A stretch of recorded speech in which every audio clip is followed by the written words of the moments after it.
மகளே, காட்ஃபாதர் படம் எனக்கு ரொம்பவும் பிடிக்கும். தமிழ்ல வந்த தல படம் கிடையாது. இது இங்கிலீஷ்ல வந்த காட்ஃபாதர்.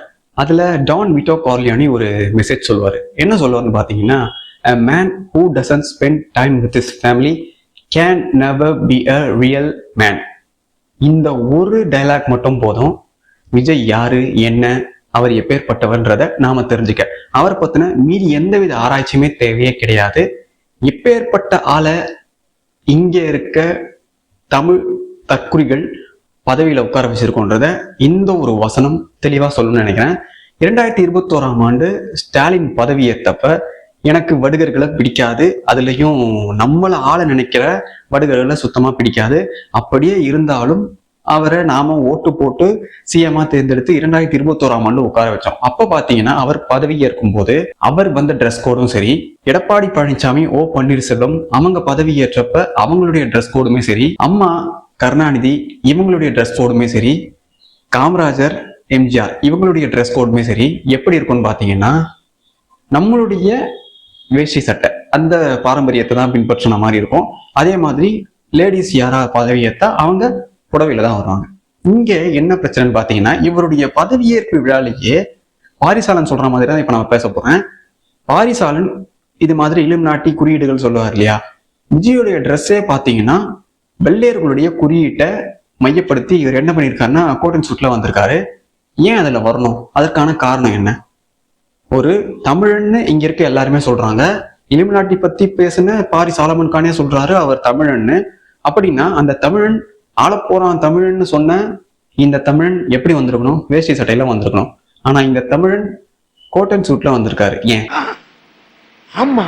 அப்படின்னா இவர் தன்னை இப்படி வெளிப்படுத்திக்க என்ன காரணம்? யாருக்காக இதை பண்ணிருக்காரு? நான் இதை பாரிசாலன் பேசுற மாதிரியான ஆங்கிள் தான் சொல்றேன். இதை நீங்க எப்படி எடுத்துக்கிட்டாலும் எனக்கு பிரச்சனை கிடையாது. ஸ்டாலின் பதவி ஏற்றப்ப இவருடைய ஃபேமிலி கீழே இருந்திருப்பாங்க, எல்லாருமே பார்த்துருப்பீங்க. எனக்கு நான் ஏற்கனவே சொன்ன மாதிரி வடுகை இனம் நம்மள ஆள்றது எனக்கு பிடிக்காது. ஆனாலுமே நாம தேர்ந்தெடுத்து உட்கார வச்சதால அவங்க பதவி ஏற்கும் போது பாத்தீங்கன்னா அவங்களுடைய குடும்பத்தோட பிடிக்கலன்னாலுமே நாம அதை பார்க்கும்போது ஏதோ ஒரு வகையில ஓகே ஃபேமிலியா இருக்காங்கன்ற ஒரு எண்ணம் நமக்குள்ள அது தானாவே தோன்றிடுச்சுன்னு தான் சொல்லுவேன். எனக்கு அந்த மாதிரி தான் தோணுச்சு. அவங்க பதவி ஏற்கிறத நான் பார்த்தேன். அப்ப அவங்க அழுவாங்க, இவர் முத்துவேல், கருணாநிதி, ஸ்டாலின் சொல்லும் போது நம்ம எல்லாருமே அதை பார்த்துருப்போம். அந்த நேரத்துல இருந்த ஒரு உணர்வு கூட இங்க விஜய் பண்ணதுல சுத்தமா இல்லவே இல்லை. ஏன்னு பாத்தீங்கன்னா விஜயுடைய 25 வருடமா கூட இருந்த அவருடைய மனைவி, குழந்தைகள் யாருமே பக்கத்துல இல்லாம ஒரு மனுஷன் இது மாதிரியான காரியத்தை தன்னுடைய வாழ்நாள்ல எதை நோக்கி இவர் ரொம்ப நாளா கஷ்டப்பட்டுட்டு இருந்தாரோ அதை அடையும் போது, அது கையில கிடைக்கும் போது, இத்தனை வருஷமா கூட இருந்த மனைவியையும் குழந்தைகளையும் பக்கத்துல வச்சுக்காம இந்த விஷயத்த பண்றாருன்றத உண்மையாவே என்னாலே ஏத்துக்க முடியல. ஆனா இந்த விஷயத்தையெல்லாம் தற்குறி அணில்களால ஈஸியா ஏத்துக்க முடியும். இதனாலதான் நான் காட்ஃபாதர் வசனத்தோட இந்த வீடியோவை ஸ்டார்ட் பண்ணேன். அந்த வசனத்தை திரும்ப திரும்ப தற்குறி அணில்ஸ் கேட்டு பாருங்க, நல்லா யோசிச்சு பாருங்க.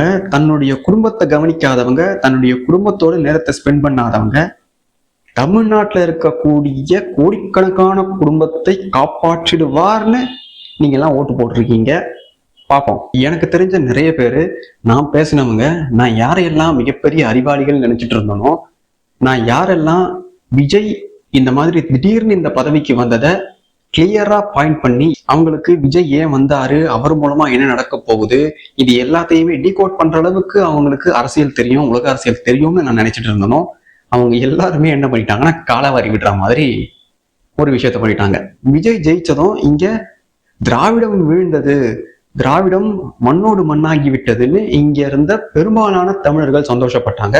ஆனா அந்த தமிழர்களுக்கு தெரியாத விஷயம் என்னன்னா, ஏற்கனவே நான் சொன்ன மாதிரி தான் இது திராவிடத்துடைய 2.0 வெர்ஷன். டிஎம்கேவுக்கு பதிலா டிவிகே, ரெட் ஜாயிண்ட்டுக்கு பதிலா கேவிஎன், பெண்ணுக்கு பதிலா த ரவுட், டிஎம்கே ஃபேமிலிக்கு பதிலா மார்டின் ஃபேமிலி.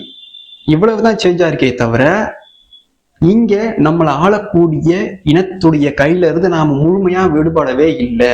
குறிப்பா விஜய் ஒரு இலுமினாட்டின்னு ஆரம்ப காலத்துல பேசின இந்த மகானே அந்த விஜய தமிழன்னு பேசியிருந்தாரு. நான் விஜய் தமிழ்னா தெலுங்கனான்ற டாபிக் வரல. ஆனா நிறைய பேர் சொல்ற விஷயம் என்னன்னா விஜய் தெலுங்கர் அப்படின்னு சொன்னாரு. நான் தேடி பார்த்த வரைக்கும் தேடி பார்த்ததுல அந்த விஷயத்துல ஏகப்பட்ட குளறுபடிகள் இருக்கு. ஏன்னா அவருடைய அம்மா தெலுங்கு ஆர் கேரளா அப்படின்னு தான் வருது, தமிழ் அங்க வரவே இல்லை அவங்களுடைய அம்மாவை பத்தி. இவருக்கும் பாத்தீங்கன்னா இவரை மடிகார் கம்யூனிட்டி, ஆந்திராவில் இருக்க சித்பூர்ல இருக்கக்கூடிய மடிகார் கம்யூனிட்டி அப்படின்னா நிறைய இடத்துல வருது. இத அவங்களே சொல்லியிருக்காங்கன்னு சில பேர் சொல்றாங்க. நான் வீடியோஸ் எல்லாம் தேடி பார்த்தேன், பட் அதுல இந்த மாதிரியான தகவல்கள் எதுவுமே கிடையாது. இந்த விஷயத்துல இத பத்தி தெரிஞ்சுக்கக்கூடிய அளவுக்கு எந்தவித தகவலும் பப்ளிக்கா இல்லை. இதுல இருந்து இன்னொரு விஷயம் நான் சொல்றேன். எப்போ இங்க கருணாநிதி ஆட்சிக்கு வந்தாரோ அப்ப அவர் என்ன பண்ணாருன்னா, யாரெல்லாம் வடுகர்களோ அவங்கள தமிழ்ச்சாதிக்குள்ள ஊத்தி தமிழர்களையும் வடுகர்களையும் அப்படியே இணைக்கிற மாதிரி தமிழர்கள் தன்னிச்சையா அவங்களுடைய சாதி அடையாளத்துல வெளிப்படையா தெரிஞ்சிடக்கூடாதுன்னு என்ன பண்ணாங்கன்னா, இந்த தமிழ்ச்சாதிகளுடைய பெயர்களோடு இவங்களையும் சேர்த்துக்கிட்டு அந்த பெயர்களை இவங்களுக்கும் இணைச்சுக்கிட்டாங்க. இதனால என்ன ஆச்சுன்னு பாத்தீங்கன்னா, தமிழர்கள் யாரு வடுகர்கள் யாரு நம்மளால பிரிக்கவே முடியாது இப்ப வரைக்குமே. ஆனா இப்ப வரைக்கும் என்ன இங்க நடந்துட்டு வருது, தமிழர்கள் யாராவது தேவர், கவுண்டர், நாடார், வன்னியர்னு சொல்லிட்டா அது சாதி வெறியில வந்துருது. ஆனா பாலத்துக்கு நாயுடுன்னு பேர் வச்சா அது சாதி வெறியில வரல, அது அறிவியல் ரீதியான பேர்ல வந்துருது. இதுல புரியுதா அவங்களுக்கு? இந்த விஷயம் தான் விஜயுடைய ஃபேமிலி பேக்ரவுண்ட்லயும் நடந்திருக்கு. ஆனா அது பத்தின டீடைல் பப்ளிக்கா இல்லை, அது எடுக்கவும் முடியல. பட் கிடைச்ச தகவல் படி பாத்தீங்கன்னா இவர் சித்தூர்ல இருக்க இவருடைய அப்பா மடிகார் கம்யூனிட்டியை சேர்ந்தவர் தான் வருது. இவருடைய அம்மா கேரளா ஆர் தெலுங்கு பிராமின், இந்த மாதிரி தான் வருதே தவிர கன்ஃபார்ம்டான ஒரு தகவல் கிடைக்கவே இல்லை. அதனாலேயே இவங்க எல்லாம் சொல்றது உண்மைதானு எனக்கே தோணுது. மணிப்பூர்ல கலவரம் நடந்தது உங்க எல்லாருக்குமே தெரியும். இப்பவுமே அது அந்த பிரச்சனை இன்னும் முடியாம தான் இருக்கு. ஏன்னு பாத்தீங்கன்னா இங்க மணிப்பூரை பத்தி நொடிக்கு நொடி கடந்த 5 வருஷம் ஆட்சியில திமுக மோடி தான் காரணம், இது எல்லாத்துக்குமே அவர் தான் காரணம், RSS தான் காரணம், பாஜக தான் காரணம்னு சொல்லிட்டு இருந்தாங்க. ஆனா யாருமே இப்பவுமே சரி மணிப்பூர் பத்தி பேசக்கூடிய யாருக்குமே அங்க இருக்கக்கூடிய 2 ட்ரைப்ஸ்ல குக்கி எந்த மதத்தை சேர்ந்தவங்க, மைத்தே அவங்க எந்த மதத்தை சேர்ந்தவங்கன்னு இங்க இருக்க எவனுக்குமே தெரியாது. மோடியை கடிக்கிற எந்த தற்கொலைக்கும் துளியும் தெரியாது. குக்கி இருக்கவங்க கிறிஸ்டியன்ஸ், மைத்தியில இருக்கவங்க ஹிந்துஸ். இவங்க முழுக்க முழுக்க இந்து மதத்தை பின்பற்றக்கூடியவங்க, இவங்க முழுக்க முழுக்க கிறிஸ்தவ மதத்தை பின்பற்றக்கூடியவங்க. இங்க யார யார் ஆதிக்கம் பண்றது, யார யார் கொள்றது, யார யார் கற்பழிக்கிற வேலையை பார்த்துட்டு இருக்காங்கன்னு பாத்தீங்கன்னா இந்த குக்கீஸ் இருக்காங்க தெரியுமா, அவங்கதான் மைத்திஸ் ஆக இருக்கக்கூடிய இந்துக்களை கொடுமை பண்ணிட்டு வராங்க. பாஜக RSS இந்துக்களுக்காக பாடுபடுமே, அவங்க ஏன் ஹெல்ப் பண்ணலன்னு சில அறிவாளிகள் இது மாதிரி கேள்வியோட வருவீங்க. ஆனா இந்த விஷயத்துல பாத்தீங்கன்னா இதுல இன்வால்வ் ஆகியிருக்கிறது CIA. இது எப்படி ஆரம்பிச்சது, இதன் மூலமா இந்தியாவில எது மாதிரியான ஒரு நாட்டை இவங்க கட்டமைக்க நினைக்கிறாங்கன்னு இங்க இருக்க பெரும்பாலான தற்கொலைகளுக்கு தெரியாது. ஆனா மத்தியில் ஆளக்கூடிய ஆட்களுக்கு நல்லாவே தெரியும். அதனாலதான் அவங்க அவ்வளவு பெரிய பிரச்சனை நடந்தும் எதுவுமே பண்ணல. கொஞ்ச நாள் கழிச்சு தான் அவங்க அது உள்ளே போனாங்க. அப்பவும் உள்ள போகும்போது மிலிட்ரியை தடுக்கக்கூடிய அளவுக்கு அங்க இவங்களுக்கு மிகப்பெரிய அளவிலான ஆயுத வசதிகளை செஞ்சு தந்தது யாருன்னு பாத்தீங்கன்னா CIA. இவங்க எப்படி நம்ம இந்தியாவுக்குள்ள ஊடுருவாங்க, இது மிகப்பெரிய கதை. இவங்களுடைய ஒரு ஐடியா மட்டும் சொல்லிடுறேன், ஏன் இந்த பிரச்சனையை உருவாக்குறாங்கன்ற ஐடியா மட்டும் சொல்லிடுறேன். ஏற்கனவே நார்த் சவுத்னு ஒரு பிரிவினை நம்ம இந்தியாவுக்குள்ள இருக்கு. அதே மாதிரி ஈஸ்ட் வெஸ்ட்ன்ற ஒரு பிரிவினையை உண்டாக்க இவங்க வேலையை பார்த்துட்டு வராங்க. அது எதன் மூலமா பாக்குறாங்கன்னு பாத்தீங்கன்னா மதத்தின் மூலமா. இங்க கிறிஸ்தவ மதத்தை மையப்படுத்தி இவங்க இந்துக்கள் அழிக்கிற வேலையை பார்த்துட்டு வராங்க. அதனாலதான் இப்ப முதற்கட்டமா என்ன பண்ணாங்கன்னா, மணிப்பூர் பிரச்சனை நடக்கும்போது அதை இங்க இருக்க சென்ட்ரல் கவர்மெண்ட் ஏன் கண்டுக்கலன்னு நிறைய பேர் ரொம்ப கோபமா பொங்கி எழுந்து கேள்வி கேட்டிருப்பீங்க, சோசியல் மீடியால போஸ்ட் போட்டிருப்பீங்க. ஆனா அதை முடிக்கிறதுக்கு முன்னாடி நம்மளுடைய நாட்டுல இருக்க பங்களாதேஷ் பிரச்சனையை முதல்ல முடிக்கணும். அதுக்காக வெஸ்ட் பெங்கால ஜெயிக்கணும். வெஸ்ட் பெங்கால ஜெயிச்ச அடுத்த 2 நாள்லயே இப்ப என்ன ஆச்சுன்னா பார்டர் சேஃப்டிக்கான ஃபர்ஸ்ட் கையெழுத்த போட்டாங்க. அதனால அங்க பச்சை சங்கிகள் அங்கிருந்து கங்க்ளூஸ் இருக்காங்க இல்லையா, பங்களாதேஷ் கங்க்ளூஸ், அங்க இருந்து திருட்டுத்தனமா இங்க வர முடியாது. அதனால அந்த பக்கம் செக்யூர் பண்ணிட்டாங்க. இப்போ அடுத்த கட்டமா எங்க போவாங்கன்னா இந்த பக்கம் இறங்குவாங்க. அப்போ உங்களுக்கு தெளிவான விஷயங்கள் புரிய வரும். இதை நான் ஏன் சொன்னேன்னு பாத்தீங்கன்னா ஈஸ்ட் வெஸ்ட்னு மிஷினரிகள் பிரிச்சுட்டு இருக்காங்க. இந்த பக்கம் பாகிஸ்தான் பச்சை சங்கிகள், பங்களாதேஷ பச்சை சங்கிகள், இன்னொரு பக்கம் அவங்களுடைய பாப்புலேஷனை இதுக்குள்ள அனுப்பி இங்க அவங்களுடைய வேலையை பண்ணிட்டு இருக்காங்க. அவங்களுடைய பிரிவினையை இங்க உண்டு பண்ண சைலண்டா வேலையை பார்த்துட்டு இருக்காங்க. இது மாதிரி இந்தியாவுக்குள்ள எவ்வளவு பிரச்சனை நடந்துட்டு இருக்கு. அந்த பிரச்சனைய இன்னும் சூடாக்கத்தான் இங்க, அதாவது நம்ம தமிழ்நாட்டுல நம்ம இப்ப சிஎம் ஆயிருக்காரு இல்லையா, அவரை உட்கார வச்சிருக்காங்கன்னு பாரிசாலன் எப்பயோ சொன்னா இலுமினாட்டிகள் இதை பண்ணிருக்காங்கன்னு. ஆனா அப்ப யாருமே நம்பியிருக்க மாட்டீங்க, இப்பயும் நம்ப மாட்டீங்க. ஆனா இப்ப நான் சொன்ன விஷயத்தை எல்லாத்தையுமே நீங்க லிங்க் பண்ணி பார்த்துட்டு இதை நம்பலாமா வேணாமான்னு முடிவு பண்ணுங்க. இந்த டாபிக்கை நம்ம இப்படியே விட்டுருவோம். மணிப்பூர் பத்தி தனியா ஒரு டாபிக்ல பார்ப்போம். இங்க இப்ப விஜய் வந்திருக்காரு இல்லையா, இவருக்கு வாழ்த்து சொன்ன ஆட்கள் யாருன்னு பாத்தீங்கன்னா நம்ம எல்லாருமே வாழ்த்து சொல்லியிருப்போம்பா. ரசிகர்கள் சொல்லியிருப்பாங்க, பெண்கள் சொல்லியிருப்பாங்க, எதிர்கட்சியில இருக்கவங்க சொல்லியிருப்பாங்க. ஆனா விஜய்க்கு குறிப்பிட்ட கிறிஸ்தவ அமைப்புகள் மட்டும் ரொம்ப ஆரவாரத்தோட என்ன பண்றாங்கன்னா அவங்களுடைய சந்தோஷத்தை பகிர்ந்துக்கிறாங்க. எங்களுடைய மதத்தில் ஒரு சிஎம் தமிழ்நாட்டை ஆளப்போகிறாருன்னு அவ்வளவு ஒரு சந்தோஷம். ஆனா இதுவரைக்கும் இந்து மதத்துல இருக்க யாருமே எந்த மதத்தினர் நம்மளுடைய சிஎம்மா வரணும்னு நாம நினைச்சதே கிடையாது. யார் வேணா வரட்டும், யாரு வேணா ஆளட்டும், நமக்கு அந்த பிரச்சனையே இருந்தது கிடையாது. ஏன்னா அந்த அளவுக்கு செகுலரிச கோமாளிகள நாம இருக்கிறதால அதை பத்தி நமக்கு யோசனையே கிடையாது. ஆனா இப்போ விஜய் ஜெயிச்சிட்டாருன்னு தெரிஞ்சதும் இந்த வெள்ளை சங்கிகள் பண்ற அட்டூழியத்தை பாருங்க. சோசியல் மீடியால இருக்க இந்த கிறிஸ்தவ ஹேண்டில்ஸ் எல்லாமே இத்தனை நாள் வரைக்கும் நான் ஏற்கனவே சொன்னேன் இல்லையா, டிஎம்கேவை எப்படி ப்ராக்சியா வச்சுட்டு யூஸ் பண்ணிட்டு இருந்தாங்களோ மிஷினரிகள், இப்போ நம்பாலே நேரா வந்துட்டாங்க. இனிமேல் டிஎம்கே எதுக்குன்னு டிஎம்கேவை உறிஞ்சிட்டு ஒரு பக்கம் போட்டுட்டாங்க. இவரை டைரக்டா தூக்கி உட்கார வச்சிருக்காங்க. இதனால சந்தோஷம் அடைஞ்ச வெள்ளைச்சங்கிகள் நாலா பக்கமும் சந்தோஷமா கொண்டாடுறாங்க. அதுலயும் ஆந்திராவில் இருக்கக்கூடிய கிறிஸ்தவ அமைப்புகள் இங்க வந்து இவரை பாக்குறாங்க, இவருக்கு அங்க இருந்தே வாழ்த்து சொல்றாங்க. ஆந்திராவில் இருக்க சிஎம் சொன்னா பரவாயில்ல, இல்ல வேற மாநிலத்திற்கு சிஎம் வாழ்த்து சொன்னா பரவாயில்ல. ஆனா இங்க என்ன நடக்குது பாருங்க, குறிப்பிட்ட மத அமைப்பை சேர்ந்தவங்க நம்ம சிஎம்க்கு வாழ்த்து சொல்றாங்க. இது என்ன கதை? தமிழர்கள் கொண்டாடின மாதிரி அதுலயும் விஜய் வந்து திராவிடத்தையே அழிச்சிட்டாருன்னு இங்க இருக்க நிறைய பேர் இதை பண்ணி பயங்கரமா சந்தோஷப்பட்டுட்டு இருந்தாங்க. உண்மையாவே திராவிடம் விழுந்துருச்சா? கிடையாது. ஏன்னா 2 திராவிட கட்சிகளுக்குமே மக்கள் 100+ சீட்டை கொடுத்துருக்காங்க.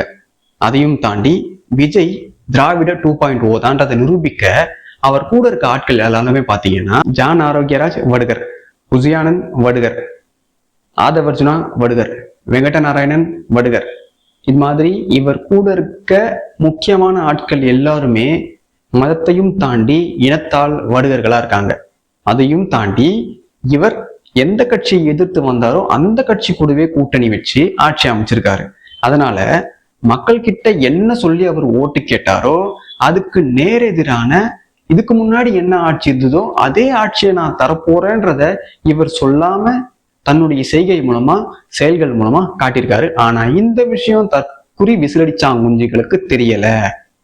தீய சக்தி தூய சக்தின்னு சொன்னாரு, இவங்கெல்லாம் தீய சக்தியா, இவர் தூய சக்தின்னு சொன்னாரு. ஆனா தீய சக்தி கிட்ட இருந்து எடுத்தே இவர் தன்னுடைய தூய சக்தியில சேர்த்துக்கிட்டு பரமபிதாவின் ஆவியால இவங்க எல்லாருமே தூய்மை ஆயிட்டாங்கன்னு சொல்ல போறாரா என்னன்னு எனக்கு தெரியல. ஆனா அவங்களுடைய கட்சிகளின் மூலமா தான் இப்ப இவர் ஆட்சி அமைச்சிருக்காரு. அப்படின்னா இவர் திமுகவை எதிர்த்து தேர்தலில் நின்று ஜெயிச்சதே தேவையில்லாத விஷயமா ஆகிப்போச்சு. எதையெல்லாம் இவர் எதிர்த்தாரோ, எதையெல்லாம் இவங்க பண்ணதை இவர் பண்ண மாட்டேன்னு சொன்னாரோ அது எல்லாத்தையும் பண்ண ஆட்களையே தூக்கி ஒரு பக்கம் வச்சுக்கிட்டு இவர் ஆட்சி அமைக்கிறார்னா இவர் மக்களுக்கு என்ன பண்ணியிருக்காருன்னு நீங்க தான் சொல்லணும். அதையும் தாண்டி திராவிடம் வீழ்ந்து விட்டதுன்னு நீங்க குதிச்சுட்டு இருக்கீங்க இல்லையா, அந்த மாதிரியான தற்குறித்தனத்தை தயவு செய்து பண்ணாதீங்க. என்னைக்கு 0 சீட்ஸ்ல அவங்க இருக்கிறாங்களோ அதுதான் உண்மையான வீழ்ச்சி. அவங்க 60+ 50+ வச்சுட்டு இருக்காங்க. அதனால வீழ்ச்சின்றது இன்னும் அவங்களுக்கு நடக்கவே இல்லை. அதை தெரிஞ்சுக்கோங்க ஃபர்ஸ்ட். வீழ்ச்சின்னா சுத்தமா இப்ப மம்தா காட்சி தெரியுமா, அந்த மாதிரி வீழ்ச்சியை நாம தரணும். அதையும் தாண்டி அதுக்கடுத்த எலெக்ஷன்ல மம்தாக்கு அதை விட பயங்கரமான வீழ்ச்சி இருக்கும். அப்பேற்பட்ட வீழ்ச்சியை தான் நாம தந்தா நாம சந்தோஷமா சொல்லலாம். அதனால அது வரைக்கும் இந்த மாதிரி நகைச்சுவை பண்றதை நிறுத்திடுங்க. இப்போ நம்ம சிஎம் ஐயா என்ன பண்ண போறாரு, நம்ம ஸ்டாலின் ஐயா என்ன பண்ணாரோ அதே தான் இவர் பண்ண போறாரு. அதனால நீங்க எல்லாம் என்ன பண்ணுங்க, பழக்கம் போல பழைய மோடுக்கு போயிடுங்க. நீங்க எதை எதிர்பார்க்குறீங்களோ அது நடக்காது. அவர் எப்படி ஆட்சி அமைச்சதும் தகுதி வாய்ந்த பெண்களுக்கு மட்டும்தான் இந்த காசு வழங்கப்படும் சொன்னாரோ அதை விட நகைச்சுவையான விஷயத்த நம்ம இப்ப கரண்ட் சிஎம் பண்ண போறாரு. இன்னொரு விஷயம் என்னன்னா, இவர் சொன்ன வாக்குறுதிகள் எல்லாத்தையும் நிறைவேற்ற ஏகப்பட்ட பணம் தேவை. அதனால இவங்க என்ன பண்ணுவாங்க, அதாவது ஃபியூச்சர்ல நடக்கவிருக்க ஒரு பாசிபிலிட்டியை தான் நான் சொல்றேன். அது என்னன்னு பாத்தீங்கன்னா லாட்ரி. என்ன ப்ரோ சொல்ற, லாட்ரியா? நம்ம தமிழ்நாட்டில தான் தடை பண்ணிட்டாங்களே அப்படின்னு கேட்பீங்க. எஸ், மேட்டர் என்னன்னா, இப்போ இவர் கொடுத்திருக்க ஏகப்பட்ட வாக்குறுதிகளை நிறைவேற்ற, அதுல ஒரு சிலது நிறைவேற்றவாவது பணம் தேவை. அந்த பணத்தை லாட்ரி மூலமா எடுக்க முடியும். லாட்ரியை வித்தா கோடிக்கணக்கில் வருவாய் வரும். அதனால அதை வச்சு சில திட்டங்களை இவரால் நிறைவேற்ற முடியும், இவர் சொன்ன வாக்குறுதிகளை. ஆனா அந்த லாட்ரி மூலமா அழிய போறது எதுன்னு பாத்தீங்கன்னா, எப்பவுமே எந்த பிரச்சனை நடந்தாலும் அழியக்கூடிய ஒரு இனமாகவே இருக்கக்கூடிய அந்த மிடில் கிளாஸ் இனம் தான். அந்த மிடில் கிளாஸ் ஏற்கனவே இந்த லாட்ரியால குடும்பங்கள் எழுதிருக்கு, பல பேருடைய வாழ்க்கை போயிருக்கு, பல குடும்பங்கள் செதறி சின்னாபின்னமாகிருக்கு, பல பேர் தற்கொலை பண்ணியிருக்காங்க. இது மாதிரியான ஏகப்பட்ட கொடுமைகள் நடந்ததாலதான் 2003ஆம் ஆண்டு தமிழ்நாட்டில் தடை பண்ணாங்க. ஆனா இப்போ இத திரும்பவும் சட்டமன்றத்துல நம்மளுடைய வருவாய் கம்மியா இருக்கு, அதனால இதை நாம கொண்டு வரலான்ற பேச்சு வரலாம். அப்படி வந்தாலும் எதிர்கட்சிகள் எல்லாருமே ஒருங்கிணைந்து இத ஓகேன்னு அங்கீகரிக்கவும் வாய்ப்புகள் உண்டு. இதனால லாட்ரி மறுபடியும் இங்க வரும். வந்துச்சுன்னா மிடில் கிளாஸ்ல இருக்க எல்லாருமே காலி.